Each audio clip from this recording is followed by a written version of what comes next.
Nicola, como é que anda a situação do Payet no Vasco? Ele fez um post no Instagram dando uma resposta aos boatos. Depois do último jogo do Vasco, em São Januário, que terminou com vitória contra o Cuiabá por 1-0, o Payet, até de forma isolada, distante de todos os outros companheiros, ele decidiu dar meio que uma volta olímpica em São Januário e cumprimentando e agradecendo cada um dos torcedores que estavam lá, né? A verdade, cara, é que o Payet se tornou um jogador muito menos protagonista do que se esperava e se imaginava.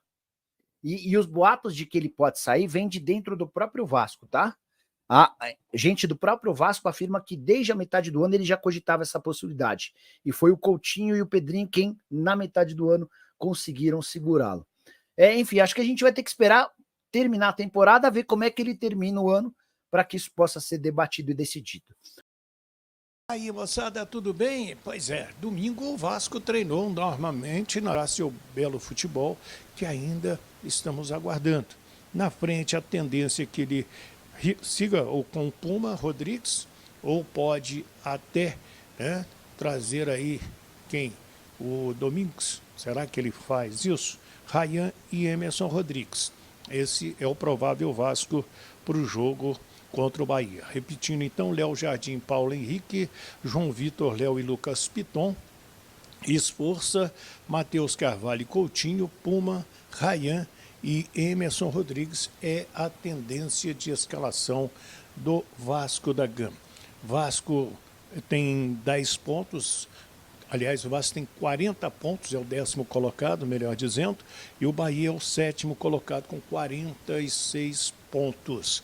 O Vasco tem na sequência o Clássico contra o Botafogo, dia 5 de novembro, é uma terça-feira, 21h30, lá na casa do Botafogo, no estádio Newton Santos.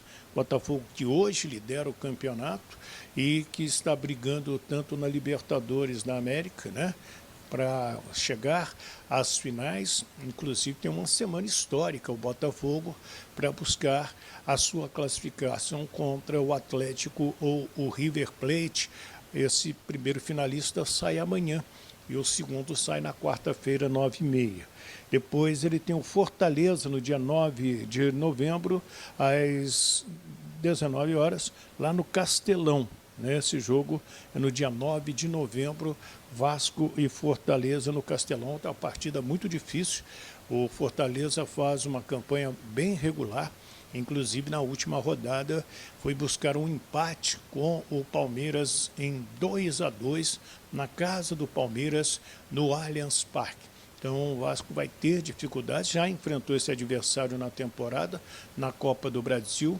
Inclusive conseguiu a classificação nos pênaltis com o Léo Jardim brilhando intensamente.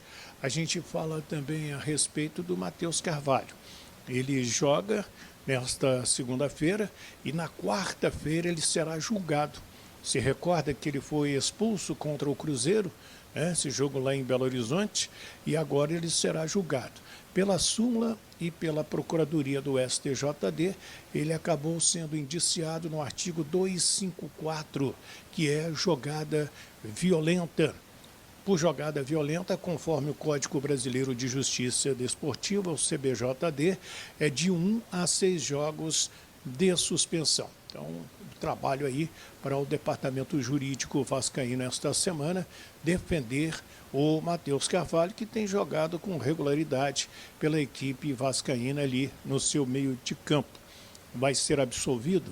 Não, mas tentar aí, quem sabe, uma punição mínima de um jogo que ele já cumpriu, e aí não desfalcaria o Vasco no jogo contra o Botafogo no dia 5 de novembro, terça-feira, sem ser essa semana, da outra semana, e seria um reforço importante. Para esse jogo com o Botafogo, vão retornar o Verratti e o Hugo Moura, que não jogam nesta segunda-feira contra o Bahia, repito, pelo terceiro cartão amarelo. Então, de Vasco da Gama é isso aí. Quero que você deixe o seu apoio. Como que você pode nos apoiar? Você pode se inscrever. Saudações vascaínas. Você está no canal Sou Mais Vasco News. O lugar aonde a paixão pelo gigante da colina nunca para de crescer. Se você respira Vasco, vive Vasco, e quer ficar por dentro de tudo que acontece no nosso clube, você está no lugar certo. Aqui, as notícias chegam em primeira mão, as análises são diretas, e a emoção é sempre de arrepiar. Seja sobre contratações, bastidores, jogos ou aquele gol histórico que ainda nos dá arrepio, a gente conta tudo sem enrolação. Atacante Alegria treinou com os profissionais neste domingo. Vindo do Sub-20, o atacante Alegria treinou hoje entre os profissionais. O jogador não foi relacionado ao grupo que enfrenta o CRB amanhã pelo Campeonato Brasileiro de Aspirantes. A expectativa é de que ele possa atuar entre os profissionais, também amanhã, contra o Bahia. Na última partida, o zagueiro Luiz Gustavo também ficou fora da lista do Sub-20, treinou entre os profissionais, mas não foi relacionado entre os profissionais na vitória do Vasco por 1-0 sobre o Cuiabá. Confira as prováveis escalações de Vasco e Bahia. Vasco x Bahia, 28 de outubro de 2024, Campeonato Brasileiro. Vasco, Léo Jardim, Paulo Henrique, Puma, João Vitor, Léo e Lucas Piton, Esforza, Matheus Carvalho e Felipe Coutinho, Emerson Rodrigues, Leandrinho, Puma, Maxime Domingues, e Ryan, Alex Teixeira. Técnico, Rafael Paiva. Bahia, Marcos Felipe, Santiago Arias, Gabriel Xavier, Cano e Luciano Juba, Caio Alexandre, Jean Lucas, Everton Ribeiro e Caule, Tassiano e Everaldo. Técnico, Rogério Ceni. E falando em Rogério Ceni, Vasco tem retrospecto desfavorável contra equipes treinadas por Rogério Ceni. O Vasco enfrenta o Bahia nesta segunda-feira, às 21 horas, de Brasília, em São Januário, no duelo que encerra a 31ª rodada do Brasileirão. Esse será o 7º encontro entre o clube e o treinador Rogério Ceni. Desde que virou técnico, Ceni leva pequena vantagem em jogos contra o Vasco. Ele já passou pelo caminho do Cruz Maltino no comando de Fortaleza, Flamengo, Cruzeiro e Bahia.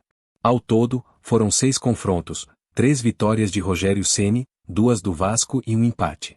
Este ano, no primeiro turno do Brasileirão, o Vasco fez bom jogo contra o Bahia na Fonte Nova, mas a equipe comandada por Ceni venceu por 2-1, o gol da vitória marcado por Oscar Estupinã aos 41 minutos do segundo tempo. Na ocasião, Rafael Paiva havia assumido a equipe Cruz Maltina na rodada anterior. Uma vitória marcante do Vasco sobre o técnico Rogério Ceni se deu no Campeonato Carioca de 2021.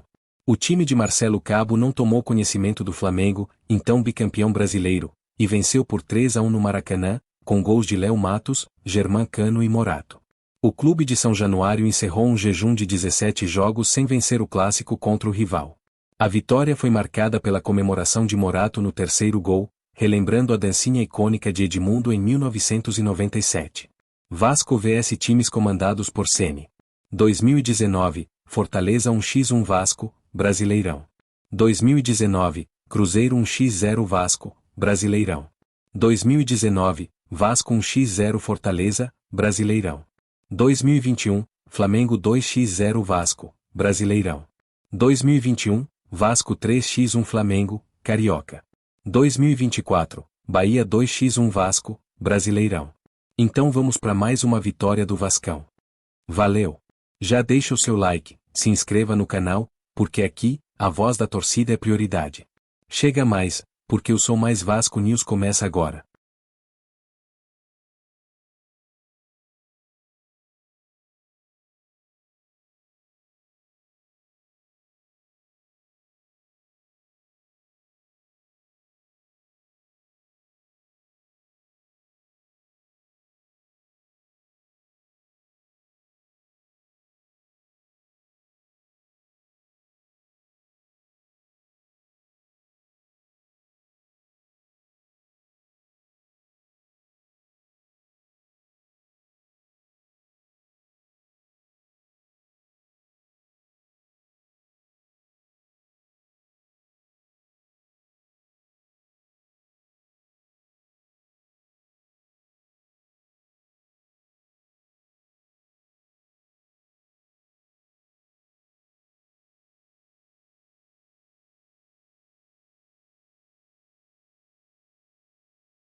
Saudações vascaínas. Você está no canal Sou Mais Vasco News. O lugar aonde a paixão pelo gigante da colina nunca para de crescer. Se você respira Vasco, vive Vasco, e quer ficar por dentro de tudo que acontece no nosso clube, você está no lugar certo. Aqui, as notícias chegam em primeira mão, as análises são diretas, e a emoção é sempre de arrepiar. Seja sobre contratações, bastidores, jogos ou aquele gol histórico que ainda nos dá arrepio, a gente conta tudo sem enrolação. E essa outra notícia. Jean David não aproveita oportunidades e luta para se adaptar ao Vasco. A essa altura da temporada, uma das principais incógnitas na escalação do Vasco é na ponta direita. Puma Rodrigues, lateral de origem, vem atuando improvisado na frente. Mesmo com a disputa aberta, um dos reforços contratados pelo clube na última janela de transferências para ocupar justamente essa posição não conseguiu se firmar. Jean David ainda está devendo com a camisa Cruz Maltina. Na quinta-feira passada, na vitória sobre o Cuiabá, o chileno de 31 anos entrou ainda no primeiro tempo no lugar de Paulo Henrique, que deixou o campo com tosse e indisposição. Atuou por aproximadamente 60 minutos e contribuiu pouco. Ao todo, ele acertou 8 de 10 passes e sofreu uma falta. Na coletiva, Rafael Paiva foi perguntado sobre o motivo de não ter tirado Jean para a entrada de Payet no fim do jogo. Em vez disso, o treinador colocou o francês na vaga de Matheus Carvalho. O Cocão marca muito bem, mas naquele momento não estava conseguindo reter a bola para dar o tempo para o Jean jogar mais. Sabia que, com o Payet, isso ia acontecer. Com o Payet por dentro, ele se coloca no espaço, retém a bola. E ele com a bola, a gente sabia que o Jean podia subir de produção. Por isso que eu acabei deixando o Jean, para ter uma conexão melhor e tentar matar o jogo, explicou o treinador. Paiva já havia saído em defesa de Jean David em outro momento. No clássico contra o Flamengo, no mês passado, o treinador pediu paciência com o atacante chileno, que havia recebido sua primeira, e única, chance como titular e teve atuação ruim. Ele ficou muitos anos no futebol mexicano. Está chegando agora no futebol brasileiro. Temos que ter paciência. Temos a convicção de que o Jean vai nos ajudar demais, disse na ocasião. Em 7 jogos disputados com a camisa do Vasco até o momento, a única contribuição direta de Jean em lance de gol foi logo na sua estreia, na vitória sobre o Atlético no jogo de ida das quartas de final da Copa do Brasil. Ele cruzou para Raya, que ajeitou de peito para o gol da virada marcado por Puma Rodrigues. Além do jogo contra o Flamengo em que foi titular, o chileno entrou no decorrer das partidas contra Vitória, Cruzeiro, São Paulo e Cuiabá, pelo Brasileirão, e contra o Atlético Mineiro, no jogo de ida da semifinal da Copa do Brasil. Quando chegou ao Vasco, Jean David foi convocado por Ricardo Gareca para a seleção chilena e ficou à disposição para os jogos contra a Argentina e Bolívia, pelas eliminatórias sul-americanas para a Copa do Mundo. Na convocação mais recente, para as partidas contra Brasil e Colômbia, ficou fora da lista, no entanto.